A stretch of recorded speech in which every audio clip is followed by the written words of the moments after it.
Hi, guys. Welcome back to the Integrated Self Podcast. I'm super, super thrilled that you're here. I am so excited, you guys. I sat down this week. I feel like I could run a marathon right now. You can probably tell my energy is so freaking high right now. But I actually, for those that don't know, I'm very excited that you're here. Thank you for being here. I hope you're having a great day so far. But for those that don't know, I actually help out my family right now by homeschooling my stepbrother. So in the morning, before I do my coaching, I homeschool him for a couple hours in the morning, and he's on like winter break this week. So this week I actually had off, which was so amazing because I got to kind of just like refill back up my cup and get my things in order. I'm also still in my doctorate and PhD program, so I got a lot of classwork done this weekend. I met with my mentor that I'm going to be writing my dissertation with. Not with, but my mentor that's going to be guiding me through that process. So it just feels very like I feel very accomplished. I feel very productive this week, and I was sitting down, kind of thinking about this podcast and kind of where I see it going and what I envision for it. And, I feel sometimes that I struggle with explaining what I do because I just do so many different things. I don't just look at the physical body. I don't just look at your spirituality. I look at everything. So being somebody who studies quantum medicine, essentially, holistic medicine, but really based in quantum science, in neuroscience, epigenetics, all of these new fields, not new, but like pretty compared to Western medicine and all these things, newer fields are coming out to, with new research regarding these things. And I essentially look at my clients as a whole person. So, the way that we kind of address your health is not only just looking at your physical body, but we understand that energetically everything manifests into the physical. So the physical is really like the base layer. It's the last place that things manifest. And so I actually am very passionate about addressing these things on the mental, emotional, and spiritual levels, because when I look at my journey, I really noticed that the more that I worked on myself internally, the more I saw my physical body like heal from my diagnoses and the things that I was struggling with my health. But the more that I healed internally, I looked at my past traumas. I looked at the way that I saw myself. I looked at my insecurities and my fears, right? Because fear will make you sick. Fear is something that if you're constantly in fear, it can destroy your immune system. So a lot of us kind of look over these emotional and mental things that we struggle with because we're like, oh, it's just a feeling. Oh, it's just a thought. It's fine. But in reality, a lot of these things, like I heard a quote today actually in one of my classes that 90%, 75 to 90% of doctor visits are due to stress, right? And it doesn't mean that you're going in for stress, but a lot of these things, a lot of us are stressed and are living in fear and, are insecure and are anxious and stressed. And when you are those things, it does change the way that your physiology works. It changes your physical body. Hence why a lot of people that are very negative and pessimistic and in fear and are very stressed get sick a lot, very frequently, because their immune system isn't thriving because you're in an environment internally that is rooted in fear and danger and, that you're not safe. And so your body, when you're not safe, Coda. My dog here is struggling with all the cords that I have. Are you going to walk forward? Are you just going to stare at me while you're all tangled in the cords? She's looking at me like, what do you want me to do? I thought you were struggling over there. All right. Anyway, so I look at you as a whole person. So we can probably guess that, like, for example, let me just put this into perspective before we get into this week's subject. So when I was in college, I was probably at one of my lowest rock bottoms when it comes to my mental health and my emotional health and stress and all these things. And when you're mentally and emotionally going through it, you sort of neglect your wellness, right? So I didn't care to eat healthy. I felt stressed. I needed comfort. And so I turned to food as my comfort. And I know a lot of us do this. And I'm not saying that every single time it's bad, but you can form a habit of doing that, where instead of addressing your stress or your anxiety, you subconsciously turn to food, because you know that once you sit down and finish that plate of mac and cheese, you'll feel full. And that's a whole other episode. I could do a whole other episode on the like that emotional feeling of being empty and filling it with a habit like food or something like that. Um, so I struggled with that, and I ended up gaining 40 pounds. I was very inflamed. Like my body just felt like my face was a lot rounder. I had a lot of inflammation in my body. I just seemed like inflamed. And I also struggled with like digestive problems, and I was diagnosed with colitis from eating the dining hall food at college. And I went to the ER multiple times throughout being in college, just because I was dealing with physical problems, but they were due to mental and emotional struggles that I was going through at the time. And it wasn't until towards the last 2 years, because when you move off campus, in my opinion, in college, it depends on who you are, obviously, but when we moved off campus, I was so lucky to be surrounded by roommates who were very intelligent, took their work seriously, very, very high grades, were going for nursing, medical school, all these things. But in the meantime, they took care of themselves. They ate great, very nutritious diets. They would work out. They would encourage like going to yoga things and, all these things. And so I honestly, looking back now that I've had so much time to look back at that time in my life, I've really grown so thankful for those women that I lived with, because, we're still friends now. Obviously, as you graduate college, everyone moves across and, does their own life things. And so we're not as close as we used to be. But another thing that just happens. But looking back, I'm so grateful that I was surrounded by people that were growing and did care about the things that I learned to also care about and value. So I started getting my health back in order, and it wasn't really something I consciously decided to do. It just started happening gradually based on who I surrounded myself with. And, I started making healthier decisions when I would get my lunch and dinner. I would stop staying up so late. I would kind of allow myself to stay in and not feel the pressure to go out every single night. And I started to just create this balance within myself. And then I started addressing, once I found that balance of like, okay, I'm eating better, I'm exercising, I have a little bit of a control over some of these habits.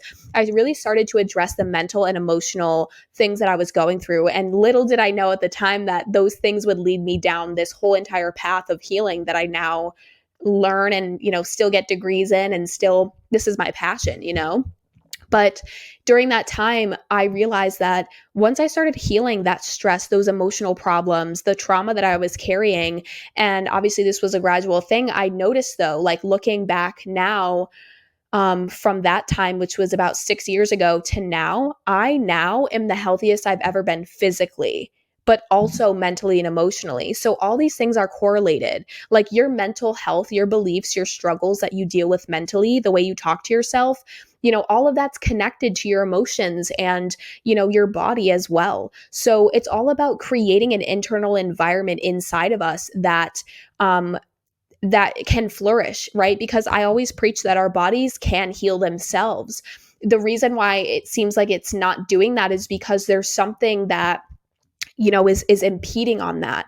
Your body isn't able to heal itself when it constantly perceives that it's in danger, right? And the thing is that when it comes to these dangerous situations, right, survival mode, a lot of the times we know that we're physically safe, but these fears are what make our bodies think that we're in danger, right? So like I could have a fear right now, like I could fear my bank account, I could fear money, I could fear like, what if next month I don't make enough to cover my rent and my bills or whatever, right? But so your body doesn't know the difference between an imagined fear or a real fear, like a real threat in your environment to you. Like your body will react the same way as if there is someone breaking into your house. The same way when you think about your boss firing you tomorrow.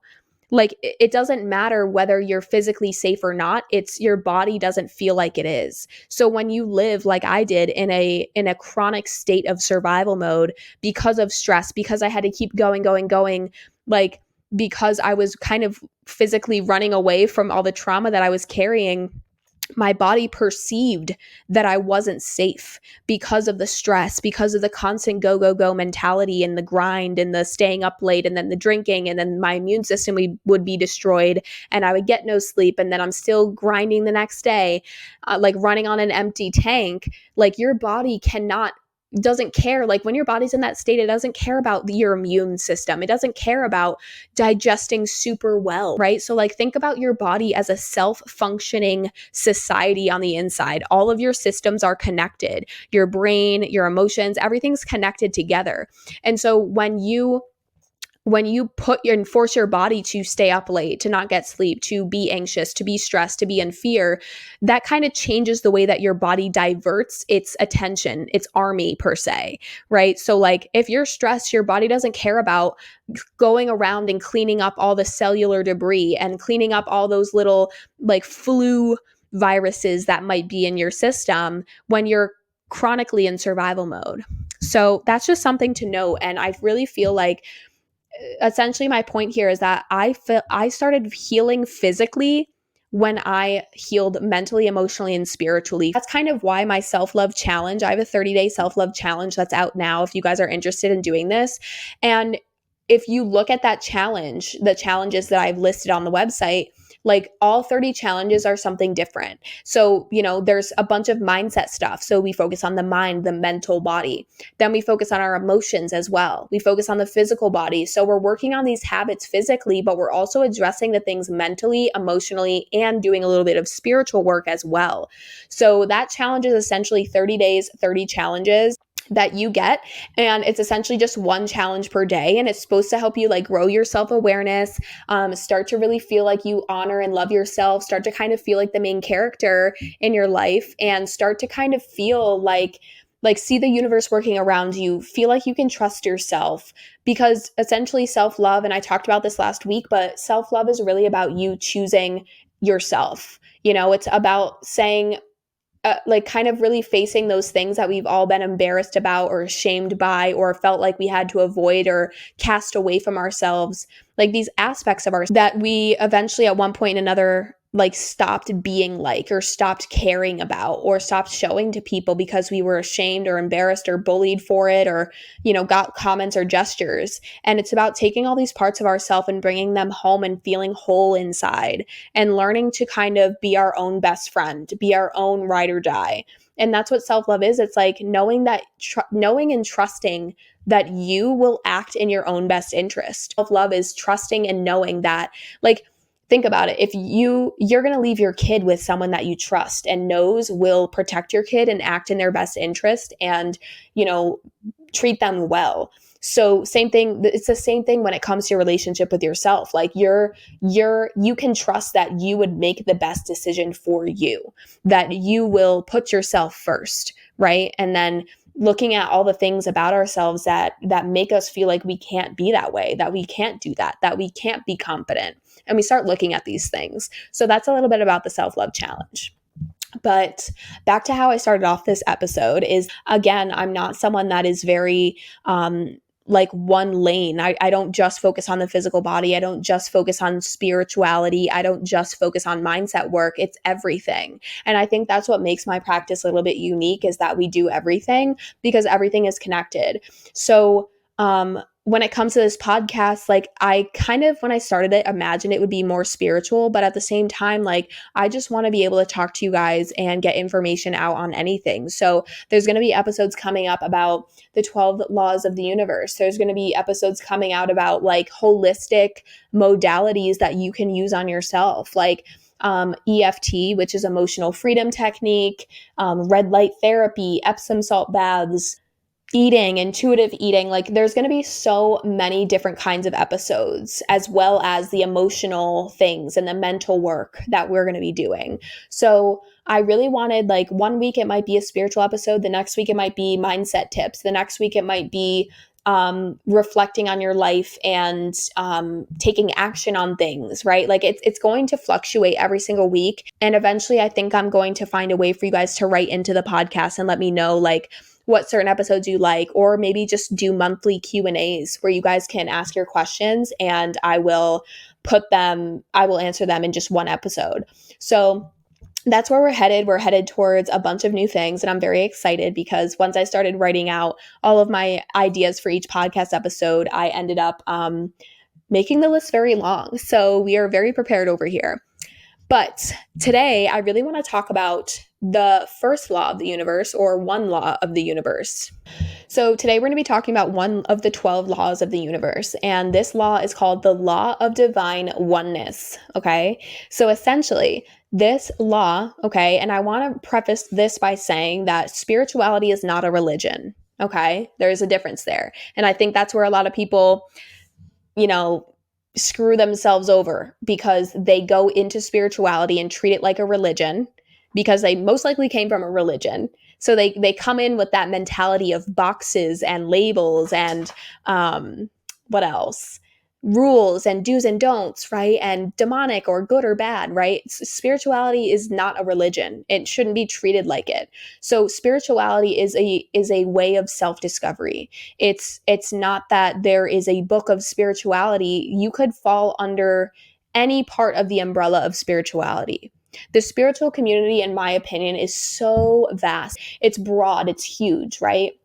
Just like how I could compare it to Christianity, how Christianity is a huge umbrella term with a bunch of different kinds of ways to practice Christianity underneath that, right? So same thing, think spirituality is the big umbrella term, and underneath that are just these individuals that all are on a path of self-discovery, of discovering the truth, of connecting and forming their own relationship to God in their own way, whatever that looks like, right? Using whatever tools, whatever they think is in alignment to them and whatever pops out to them. So to me, spirituality has provided me something that I feel religion never could, which is freedom, which is no boxes, which is the freedom to evolve your beliefs and freedom to change and be able to hold multiple perspectives at the same time. People think the huge contrast, the huge extremes. Like when someone hears the word spiritual, they think in extremes. So when I say I'm spiritual, I feel like people assume that like I'm casting spells and I'm doing all these rituals and like all these things. But in reality, it's kind of like define what those mean. What is a ritual to you? Because a ritual to me might mean something completely differently. So my number one biggest piece of advice, if you're someone that's entering into the spiritual community or changing your beliefs and kind of exploring, right, which we all have the right to do. And I highly recommend you do that. And you question the beliefs that you hold and you question everything, and it doesn't mean that you attack people online. We're not doing that. We're always respectful, right? Because it's important to understand that people are going to believe something different. People are going to find their own way. And, that's none of your business. What your business should be is yourself, what you believe, what feels good to you, what provides expansion and freedom in your life. Okay. My biggest piece of advice is not going into the spiritual community and looking for good and looking for bad. Because when I entered the spiritual community, I didn't understand certain things, which is why I had fear of certain things.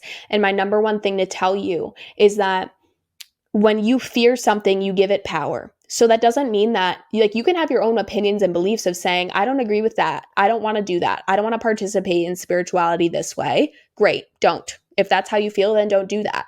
But it doesn't mean that we turn around and we shame other people and because we don't know what it is, right? So it's like what I find a lot of the unnecessary spiritual conversations and arguments is people just not understanding things fully. So they basically are arguing over something that they don't fully understand. So instead of arguing, we can just have a nice conversation and actually ask each other questions instead of arguing against each other, right?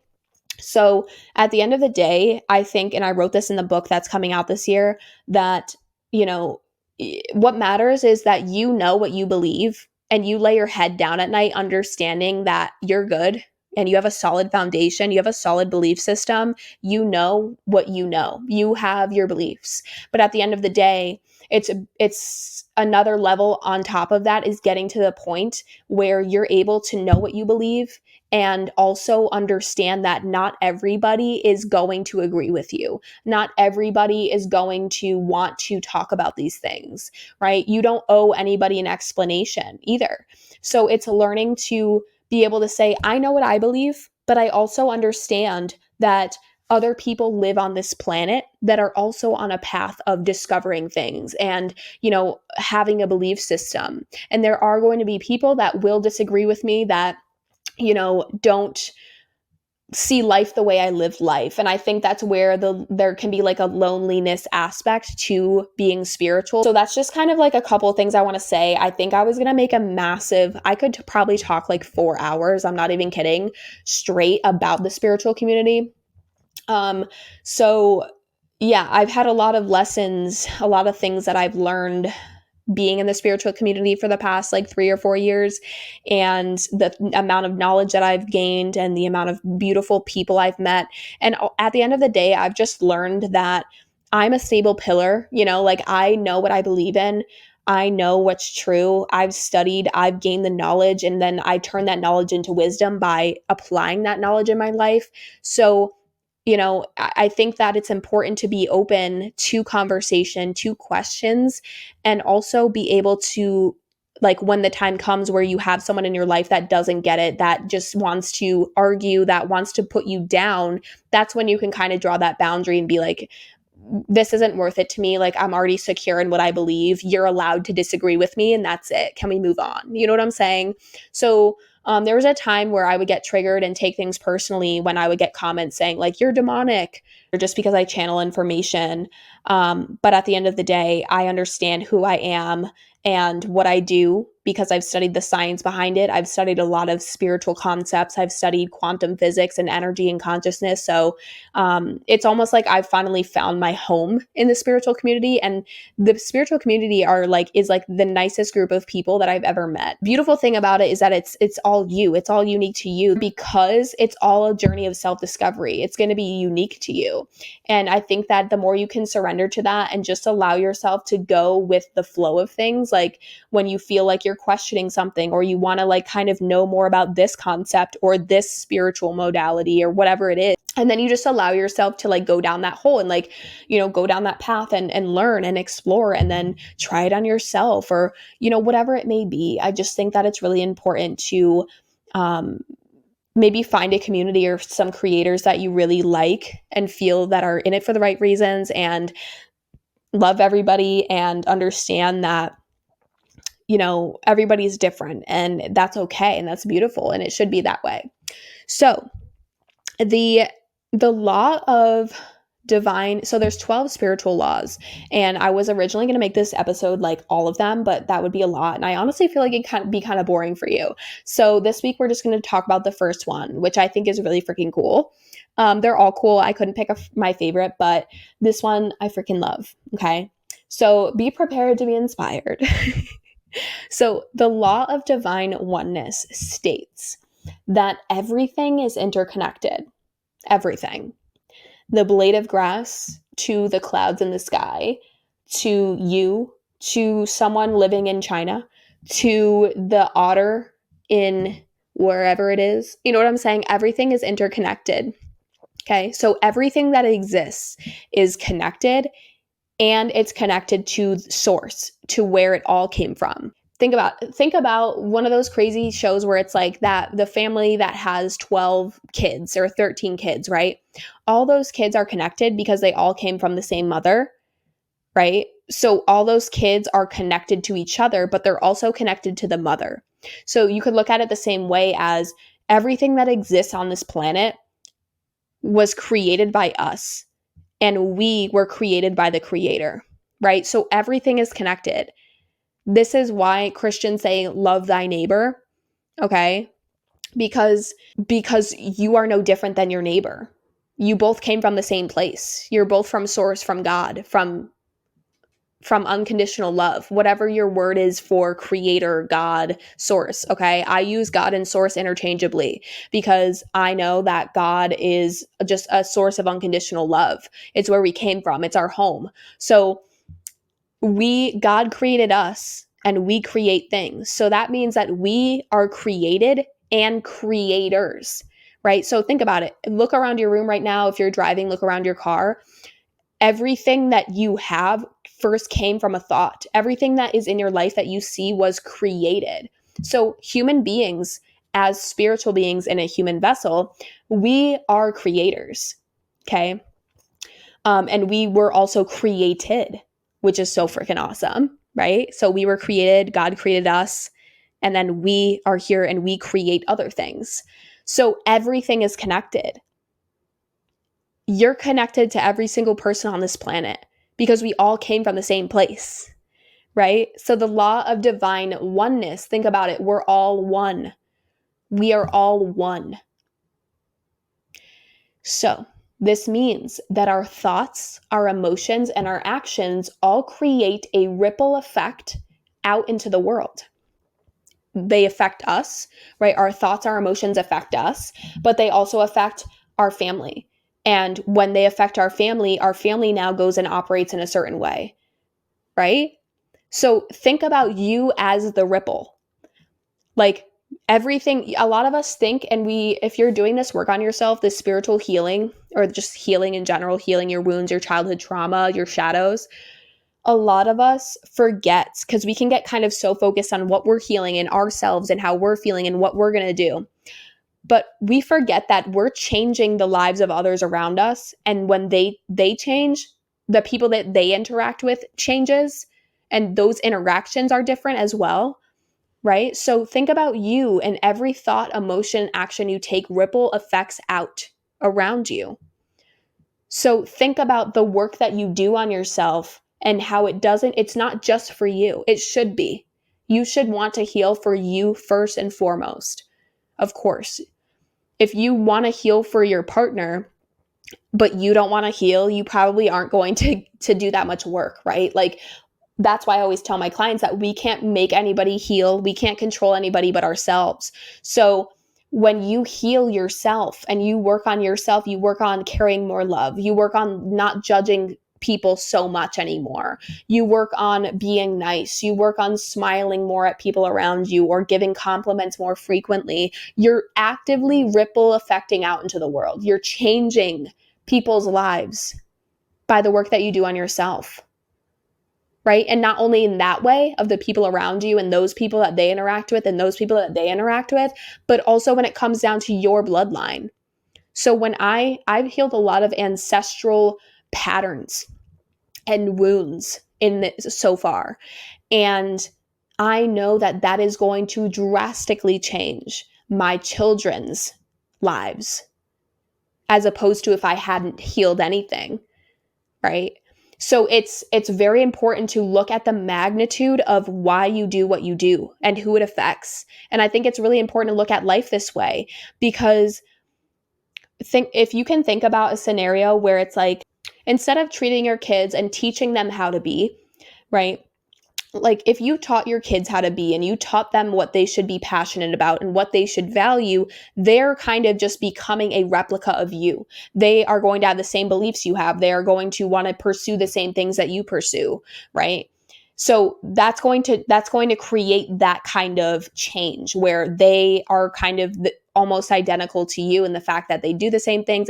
They're going to want to have the same career. They have the same hobbies you had as a kid. They have the same beliefs that you have. Whereas when you can kind of shift that perspective and start to support your child in a way where it's like, now instead of telling them who to be and what they should do, you ask them what they want to be and what they want to do. And you kind of allow them to explore what they're passionate about, even if you don't care about it. Even if you wanted your daughter to be a ballet dancer, but now she wants to be a softball athlete, right? Like it's supporting whatever they want, whatever their natural flow is, what their natural creation, what they're passionate about. When you just support and encourage and guide the child to explore what naturally comes up for them, you're allowing them to be the most authentic expression of themselves. They're going to do the same when they have kids. They're going to allow themselves as they get older to give themselves the space to explore and discover and to play and to learn. It's learning that the work you do on yourself impacts others because we are all one, right? So every thought and action that you have sets off a series of effects into the world. So again, if I went to Target and I chose to kind of have my headphones in, someone smiled at me and I looked away, I'm walking around and I'm standing in line and I have a mom behind me with two screaming kids, and I'm just not paying attention to any of that. That's a different experience than if I didn't have my headphones in and I smiled at the person that smiled at me. And then I was in line and I noticed that the woman behind me was, stressed out with her kids because they were impatient. And I turned around and said, you go ahead. Like, you can go ahead before me. I'm here by myself. Like, I understand you have your kids and they're flustered and you probably want to get out of here. Right. Like, that mom is probably that interaction with that mom, you're changing, like, instead of her sitting in line feeling like stressed out and trying to like handle the kids, she's going to be like, oh my gosh, thank you so much for noticing me. Like, thank you so much that was so kind of you. Right. And then she's going to go forward. And then, maybe she tells that to her husband later that night at the dinner table. Right. So it's like learning how to be of service in the world, if you know that everyone's connected and the work you do not only influences you, but everyone else, if you understand that we're all one, how would you treat people? Would you judge everybody? Right. Like, knowing that we all came from the Creator, we all came from God, we all came from Source means that we're all the same, right? And there's a reason why we come here and we forget all of this. That being kind goes so far, and that sounds so cliche, but I've noticed that if I pay attention and I'm aware of the energy that I'm holding in certain places, I can directly influence the energy of these places, obviously for good, for kindness, for compassion for others, making people feel seen, right? Like, even if you can tell someone's having a bad day or they're in line or they're frustrated, and you say, like, you point out their shirt, or you point out their nail color, and or you say, oh my gosh, your daughter is just so beautiful, whatever it is, like, you could change their day. And we all hear this and we all think it's so stupid and cliche, but at the same time, don't we all also watch those TikTok clips of certain people that have a moment like that in their life where everything turned around, or they have that story where it's like, that one person said that one thing to me once and it changed my life. Like, not to be super heavy and dark, but like, I also want this podcast to be a safe place. So I was watching a video on TikTok. It was a clip of a podcast, and I wish I remembered the clip, but I don't remember the podcast name or who it was. And I think it was a veteran that was telling his story about how he was planning to unalive himself that day. And he went home. He was planning on doing it. He saw his kid or whatever, and he went upstairs to see his wife. And he was planning on doing it like very, very soon. And he realizes his wife's in the shower. And he's like, okay, perfect time to do it, right? But then his wife asks him to take a shower with her. And he didn't want to, but he did, or something like that. And then he said that once he got in the shower with her, she said, what's going on? Like, can you tell me what's going on? Because I know something's been going on with you. And the second she said that, he broke down. And obviously he's lived to tell the story. And that was the whole moment that everything changed for him, where he said, I'm not doing this anymore. I'm not going to do it. Right. And it was because she asked him to take a shower with her.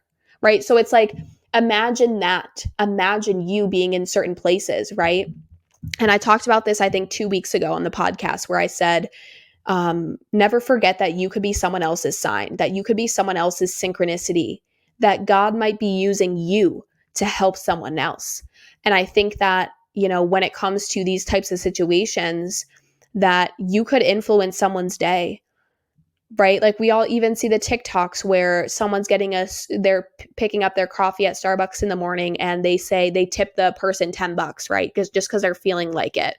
And the barista takes it and she starts crying because she's like, oh my gosh, you have no idea. I've had the worst morning with the worst customers. Like, thank you so much for such a generous tip. Like, and then they break down crying because they were so relieved that someone finally was generous or someone was kind to them in that way.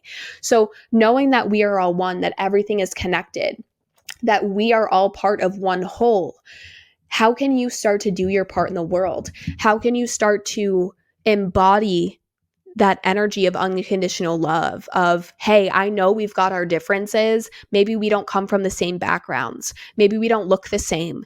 Maybe we're in different statuses or tax brackets. It doesn't matter because I recognize that you are no different than me. At the end of the day, when we leave this world, we don't leave with money. We don't leave with a house. We don't leave with anything at all. So when we can look at people in the world beyond status, beyond tax bracket, beyond color, the way we identify ourselves, the way we dress, right? And we can kind of work on that part of us that feels the need to judge and is so quick to think something negative.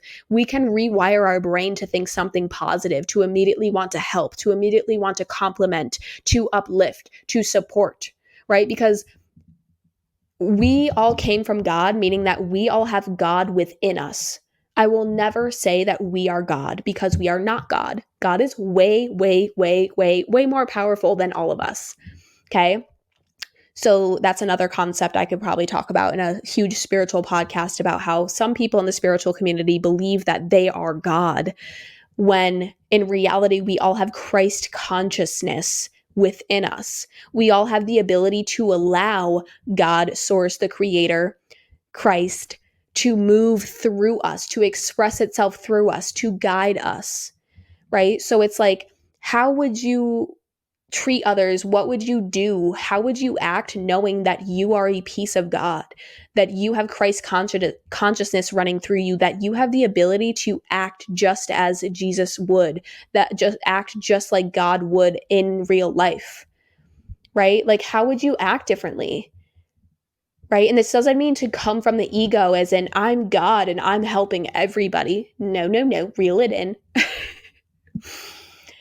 It's learning to have compassion for everybody around us and to help those in need that have less than us, that are less fortunate, right? And it doesn't mean to sacrifice everything you have for others around you. There needs to be boundaries set, but if you see someone that needs help, help them. If you feel the need to say something, say it, right? If you feel the need to drive somewhere differently or be in a certain place, or like maybe you feel like God's saying, do this or be here, or maybe you're in line at a store and you just have this urge to say something to the person in front of you, do it, listen to it, right?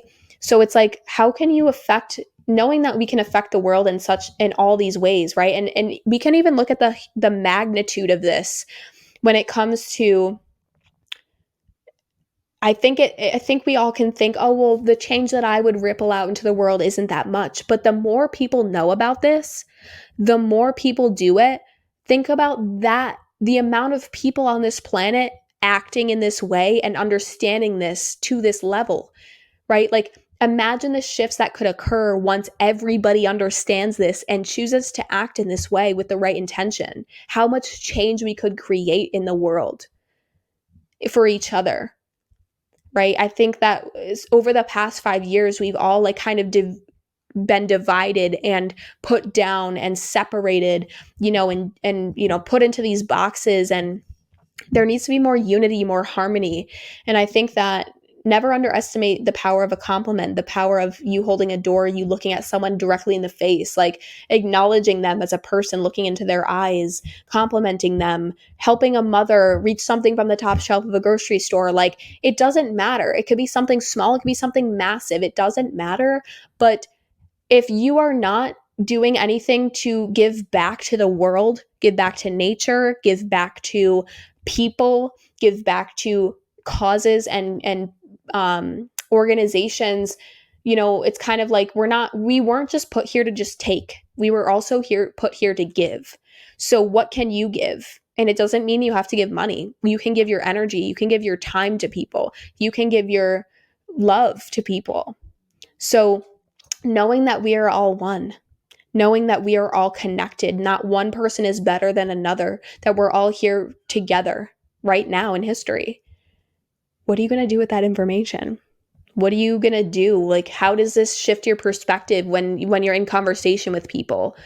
How can you learn to look past the differences that you might have and learn to just love someone just for the pure fact that they're a human being and that's it? I'm going to leave you with that, a little reflection, couple of questions there. So that is the law of divine oneness. I hope you enjoyed today's episode. And next week, I don't know what we're talking about. I have to go look at my whole freaking list that I made, but I'm very excited to start sharing more spiritual concepts, some more stuff about like healing and emotional healing and shadow work, mindset work. As well as physical body things and ways that we can support the physical body as well. This is your podcast for all things wellness, mindset, emotional healing, and spirituality. I'm literally all over the place, but it's all connected, right? Like we learned today. So, I hope that you guys enjoyed this episode, and I will see you next week. Love you.